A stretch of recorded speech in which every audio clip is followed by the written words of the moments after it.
This is a special bonus mini episode of the Morning Scoop podcast from BuckeyeScoop.com. Today we are talking conference realignment with our site's ultimate insider, Nevada Buck. I wanted to, talk real quickly about a report this weekend that the Big Ten, ACC, and Pac-12 are in conversations about an alliance of some kind. That could be a scheduling alliance, but it could also be an alliance of those three conferences to work together and vote together to counter the growing power of the SEC within the sport of college football. Nevada, what are you hearing about that? And does that have any impact on the potential likelihood of the Big Ten raiding either of those conferences to take teams in the future? Well, I think what you're seeing really is this alliance thing is really, we've talked about, Kevin Warren really not being part of the expansion conversations and really been kind of, relegated to a back seat. I think you're seeing why this is that he's kind of spearheading this alliance type of setup where they try to have some sort of a voting block that provides a counterbalance to the SEC's, increasing influence on the college football playoff and college football in general. And so I think this is kind of Warren's answer to that is let's, ally with the ACC and the Pac-12 and, align our voting and maybe do some cross scheduling and some things like that, while the university presidents and Fox are pushing hard on this expansion thing, which is the thing that I've been talking about. And I think it's really going to come down to the enforceability of the grant of rights for the ACC, which is, as we know, that runs through 2036, I believe it is. So that's way out there. But the Pac-12's contract's up soon, so those schools are in play. So there's a lot of moving parts, but I think you're seeing kind of a little bit of a bifurcation between what Kevin Warren and the commissioners are looking at and what the university presidents and the broadcast partners are looking at, and that's kind of that thing's playing out in real time. Yeah, that's interesting because, you and I talked a little bit last week, I think it was on Saturday's Morning Scoop, about the potential loophole in the ACC's grant of rights that maybe the Big Ten could exploit that in order to add schools like North Carolina and Virginia, because that was sort of viewed as this, unbreakable thing that ran through 2036. And now it's like, well, maybe not.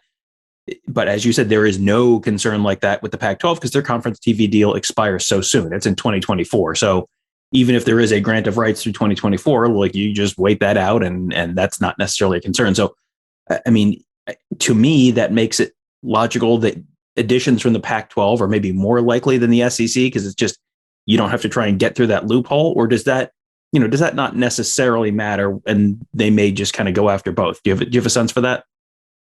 I think that the Pac-12, raiding the Pac-12 is a much more likely scenario than the breaking of the grant of rights and the pulling from the ACC. But I think they're both in play. But, if you have, gun to my head, which one do I think is more likely? I'd say the Pac-12 scenario is the one that's more likely because you've got schools that are really not financially encumbered. There's not a difficult case that they're going to have to get through, and they're motivated to do so. And the numbers, if you look at the Pac-12 current contract compared to the Big Ten, and then you project that what the future one's going to be, again, the deltas are so big that the Pac-12 schools have got a huge financial incentive to make this move. So I'd say that's the most likely path.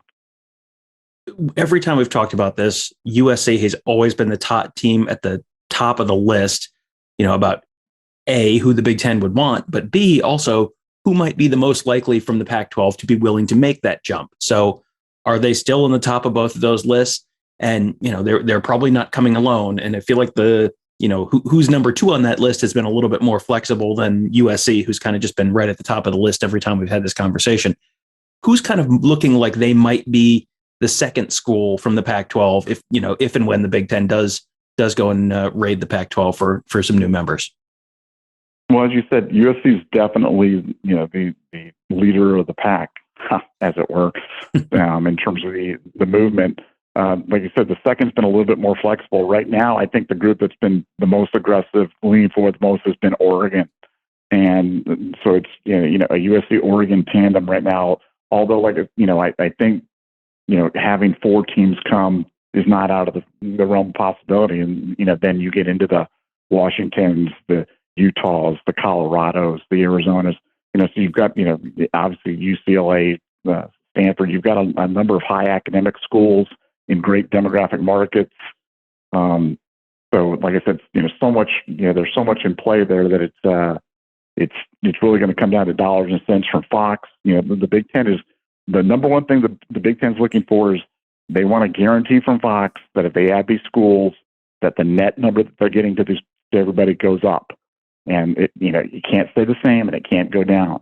And so, that's the number, the challenge that Fox is crunching and running through the scenarios right now. And I think that's going to ultimately drive all these discussions and ultimately the decisions. When you hear people talk about the Big Ten potentially expanding, you hear a lot of, well, they'll add a couple teams and go from 14 to 16, or, maybe they'll go really crazy and go from 14 to 20. But the last time we talked about this, you mentioned the possibility of a 24 team super conference. And, after we hung up and we're done with the show, I was just thinking about that. And there are so many possibilities. If you're adding 10 more teams, I mean, you could take basically the whole Pac-12, the schools that you wanted from the Pac-12. You could take a huge chunk of the ACC and let the SEC pillage the rest, and then the ACC kind of goes, up in dust. It could be some combination of those. If it is a mixture of ACC and Pac-12 teams, do you have a sense for roughly how many might come from each league? Would this just be like, they would add potentially, 2, 3, 4 from the ACC and, a big chunk of the Pac-12 focus on really locking down that West Coast? Or is this like way too soon to be thinking about this kind of stuff? Well, I think this is all a long-term process. So, I think, it's a little premature to be talking about it. But, in my mind's eye, I look at it and I really think the positioning where the Big Ten wants to end up is superior sports, superior academics. And so you're just looking for those schools that kind of meet that criteria, because not all those schools fit in the SEC. You know what I'm saying? If you look at the SEC schools, they're not exactly bastions of higher education. So, I think the Big Ten wants to see themselves as kind of that citadel for that. And there's a lot of schools that when you talk about Stanford and you talk about Berkeley and you talk about, Washington, which is a great school, or Virginia or UNC, you know what I'm saying? You just kind of see which schools kind of fit in this. And then you look at ACC, you look at Clemson and go, well, boy, they probably fit more in the SEC. So I think that's ultimately how this thing's going to break down.